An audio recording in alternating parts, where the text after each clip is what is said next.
Dhaka board 23-এ আসছে একটা খুবই ইন্টারেস্টিং কোয়েশ্চেন আমরা সলভ করবো। এটার বেশিরভাগ সলিউশন গাইডগুলোতে ভুল দেওয়া আছে, এজন্য একটু ভালোভাবে এটা দেখে নিও, 1 মিনিটের মধ্যে সলিউশন করে দিব। তোমাকে বলা হচ্ছে এটা একটা ইকুয়েশন, এটা ট্রুথ টেবিল ড্র করতে বলা হয়েছে। জেনারেলি আমাদের ট্রুথ টেবিল দিয়ে প্রমাণ করতে বলা হয়। ফর দ্য ফার্স্ট টাইম 23 সালে আমাদের এই কোয়েশ্চেনটাকে বলা হচ্ছে ট্রুথ টেবিলটাই ড্র করতে। সো কিভাবে কি করতে হবে, প্রথমত আমরা এ বি সি তিনটা ভ্যারিয়েবল নিয়ে যতগুলো এর পসিবল কম্বিনেশন আছে সেগুলোকে লিখে ফেলবো।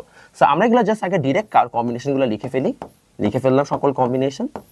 আমার মুখস্থ আর কি কম্বিনেশনগুলো, এটা কম্বিনেশনগুলো মানে বানানোরও বা একটা প্রসেস আছে, ওটাকে মুখস্থ করতে হয় না, তোমাদেরকে শিখাই দেবো, ডোন্ট ওয়ারি। সো এটা হচ্ছে যে আমাদের কম্বিনেশনস। এখন আমরা খুবই সিম্পল কাজ করব।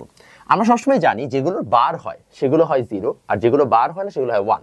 তাহলে এ বার বিসি মানে কি? এ বার বিসি মানে হচ্ছে আমার এই জায়গায় এটা 0 1 1, দেখো তো 0 1 1 কোথায় আছে? এই জায়গায়, তাহলে এইটা হবে 1।